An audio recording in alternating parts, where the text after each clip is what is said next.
Hi, it's Maria from Still Dreaming Homestead, and I'm back tonight with the next chapter of Ghost of the Moaning Mansion. This is a Lee Roddy book from the D.J. Dillon series. So yesterday, we ended the story by the boys finding a note when they're sleeping in the mansion, and the note says, "If you don't get out of here before bedtime, you'll end up like the old man." Now that is DJ's grandpa they're talking about. And he's missing right now. Well, let's see what we find out. Chapter 7. When the Ghost Walks. The boys stepped inside their rooms, closed the door, and discussed the situation. Neither had heard anyone outside of the hallway before the note was found. Miss Harrington had taken Kathy downstairs, so that meant the housekeeper hadn't put the note there. That left the 3 men boarders as suspects. TJ glanced again at the unsigned note. Was it from Hatchet, who'd warned them to stay out by the barn? Could it be from Bibi Swartwat, who'd been spying on them from the barn? Maybe the second warning was from Mr. Grabnot. DJ shook his head as the thought spun through it. Even if the boys wanted to leave, they couldn't possibly get away tonight. DJ reviewed the possibilities. If we called Dad at the hospital, he'd have to leave Mrs. Keene and Brother Paul at a time when they might need him. If someone from here would give us a ride, it'd only be as far as Devil's Law. We'd end up at the hospital waiting room. At least it'd be safe, Alfred mused. DJ shook his head. Whoever kidnapped Grandpa doesn't want 2 or 3 more people to disappear, especially kids. The whole county would turn out and they'd go over every inch of this place. No, Alfred, I'm convinced that somebody's just trying to scare us off. I don't think we're in any real danger. Wish I felt as confident, said Alfred. DJ concluded, besides, I'm convinced Grandpa's being held against his will someplace close. If we stay, we can look for him and maybe rescue him tonight. If we don't disappear or run into that ghost or whatever it is. That's part of the scare tactics, DJ said. Who's ever behind this whole thing, and for whatever reason, is trying to frighten us away. Your grandfather disappearing is more than a scare, DJ. Remember what the note said?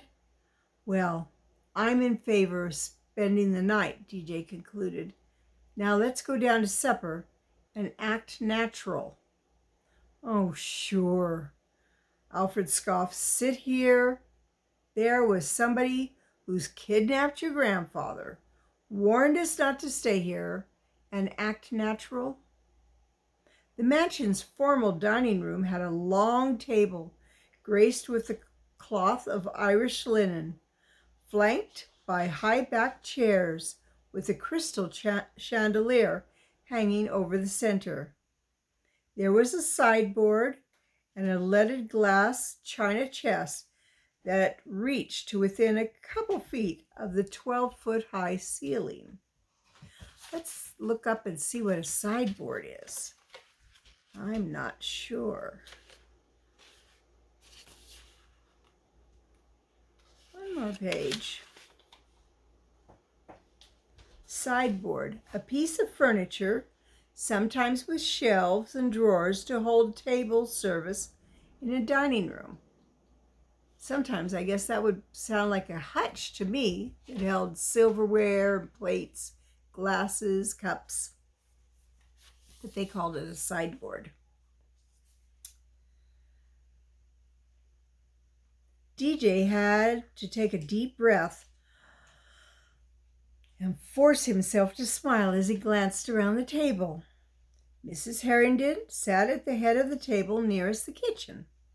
Kathy sat on her left with Alfred next to her and DJ last. There was a vacant chair, an empty chair, at the far end, across from DJ. The real estate man picked up his napkin. The bald man was directly across from Alfred, while the husky handyman was opposite of Kathy. Which one had kidnapped Grandpa and written the note to the boys? Were they all in on it? DJ's thoughts raced as he watched to see if anyone would say grace. Mrs. Harrington didn't seem to notice. She picked up a soup tureen and started it around the table. That's a special bowl to hold soup and keep it warm. DJ lowered his head and said a silent blessing, remembering Grandpa and Brother Paul at the same time. He raised his head in time to see Kathy and Alfred had done the same thing. As dishes were passed family style, so one person to the next, DJ spoke to the man across from him. Mr. Hatchet had hidden behind the cedar and warned the boys to leave. How's the real estate business these days? The man's eyes were gray and cold, without warmth. I've seen worse and I've seen better. He dipped his spoon into the soup. DJ tried the second man. You're Mr. Gabnot, aren't you? That's right, Sylvester Gabnot. The bald man didn't look at the boy. I'm mostly retired. Used to be in the promotion business. The way he said it seemed to indicate that was the end of the conversation as far as he was concerned. DJ tried again. He turned to Mr. Schwartzwat, whom the boys had seen running from the barn that afternoon. Did you ever play football, Mr. Schwartznot? DJ received only a hard look, but no reply from the man. Mr. Gabnot spoke disapprovingly. You don't follow football, do you, kid? DJ didn't like being called kid. I don't see much football on TV, he admitted. The bald man nodded. Then you don't know that B.B. Swartnot was one of the greatest tackles that ever played the game. DJ was embarrassed. Alfred came to his rescue. DJ and I do a lot of exploring and things. We don't stay home much on Saturdays. Schwartzwat grunted. I was a professional. I played on Sundays. Kathy said brightly, Oh, that explains it. We all go to church on Sunday. The three men looked at the visitors as though that was such an unlikely thing they couldn't believe it was true. DJ squirmed uneasily, then tried again. What does a promotion man do, Mr. Grabnot? For a moment, DJ didn't think the bald man was going to answer. Finally, he said, I helped people get their products or services known better. DJ needed information to find Grandpa. If he was going to find Grandpa, that was. The boy turned toward the end of the table. Miss Harrington, were you always a housekeeper? The woman laughed lightly and flashed her easy smile. I started out in Hollywood as a radio actress. Radio actress? DJ Nod echoed. Before television, there were dramas, stories on the radio. I played a few bit parts of those. Kathy asked, what was that like? Radio was fantastic. Nothing but music and sound. Yet for years we created 1,000 words through the theater of the mind. Then television came along and her voice trailed off. DJ glanced at Miss Harrington. Her smile was gone. For a second, DJ saw a strange, hard look in her eyes. Then she smiled again. But life goes on, and we adjust, Miss Harrington said. Sorry, my eye itches. Alfred finished buttering a slice of bread.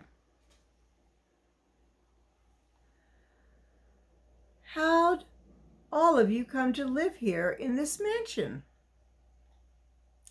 Mrs. Harrington explained. When I got tired of the rat race in Hollywood, I started looking around for a nice, quiet place. I found this one and got a job from the real estate company that managed it as one of their properties. The real estate man shrugged when DJ looked at him. I work for another real estate firm that's trying to buy this place for a client. DJ blinked. But Mrs. Keene bought it a year or so ago. She's going to retire here and have a bed and breakfast place. She won't sell it. Mr. Hatchett smiled thinly. Everything's for sale if the price is right. DJ thought about that, but Kathy spoke across the table. And you, Mr. Schwarwat? What brought you here? Nothing special. When I got too old to play the game, I just started drifting.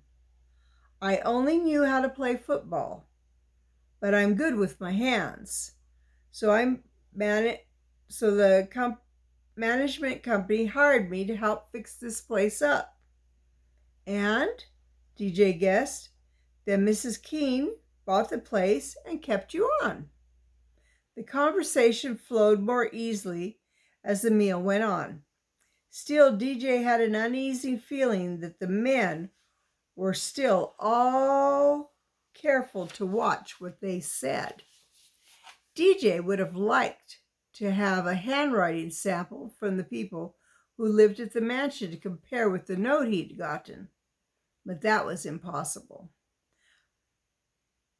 Frustrated, he lapsed into silence and let the others talk. There was very little that DJ sensed an uneasy tension that was so thick you could have cut it with a knife, as Grandpa Dillon would have said. After dinner, the men excused themselves and went upstairs. The boys volunteered to take Hero and Smooch for a walk because Kathy was afraid of going outside. She helped Mrs. Harrington with the dishes while DJ and Alfred bundled up. They borrowed a 2-cell flashlight and took both dogs out. Smooch was stayed a couple minutes and then wanted back in the house. The boys turned the little terrier over to Kathy and took Hero for a longer walk. This gave the boys a chance to talk and scout around outside. There was a full moon and a clear sky, but the shadows were deep and threatening. DJ kept Hero on a tight leash as the boys circled the mansion. What are we looking for, DJ? I don't really know. A light in the third-story window or under the house. A place where a secret door might be. Any place that Grandpa could be held prisoner. The boys watched Hero for any reaction to somebody in the night, but the little dog frisked about playfully. DJ's light probed every bush and shadow, but there was nothing unusual at all. Reluctantly, The boys at last turned toward the barn to chain Hero out in the cold for the night. DJ was discouraged, yet hopeful in another way. Grandpa had to be somewhere in or under the mansion, and the entrance had to be inside somewhere. When everyone was asleep, the boys would try to find the entrance. As they walked towards the barn's dark hulk, the boys reviewed the supper conversation and drew some conclusions. DJ observed Mrs. Harrington gets to stay on as housekeeper, so there's no motive for her to create a ghost story, kidnap Grandpa, or threaten us. Mr. Hatchett, the real estate man, admits he has someone who wants to buy this place, so he might be trying to scare Mrs. Keene into selling through the ghost thing. Alfred continued, but he warned us to get away. Maybe he also wrote the note. Maybe not. Anyway, the bald man, Mr. Grabnot, might make some money promoting the place. Make it famous, like the Winchester House in San Jose. But that's no reason to kidnap your grandpa or to threaten us. DJ added, Mr. Shorwatt, the former football player, also doesn't have a motive that we know about. So, Alfred concluded, nobody seems to have a motive except the real estate man. But why would he warn us? That'd make him an even better suspect. Swarwatt is also a suspect. Remember, he was spying on us from the barn? I'm getting a headache thinking so hard, Alfred said. The boys slid the barn door open, tied Hero inside out of the night wind, and closed the door. As the friends turned back toward the house, DJ stopped so suddenly that Alfred bumped into him from behind. Alfred, look! A light was moving across the yard near the mansion. It swung like a man carrying a lantern. Who is it, DJ? I can't see anybody, but notice the light? It's not a flashlight, Alfred whispered. More like a lantern. Funny shape, though. Not very bright either. DJ asked softly, a Chinese lantern, maybe? Alfred forced a small, weak laugh. Don't try to scare me, DJ. It's just one of those guys from the house out fooling. His voice broke off. DJ saw the light stop and slowly rise in the air. It floated straight up past the first floor to the near tower balcony on the second floor. That's impossible, Alfred whispered. DJ saw the lamp stop. By the pale yellow light, DJ glimpsed a wide Chinese coolie straw hat with the brim turned down all around. Under that, DJ saw an oriental face. Alfred whispered, DJ, do you see? Suddenly, the lamp went out. The image was gone.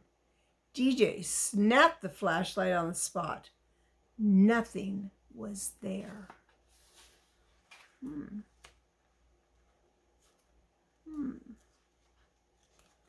Remember how the story was going around that it was Chinese workers that were haunting this mansion, and now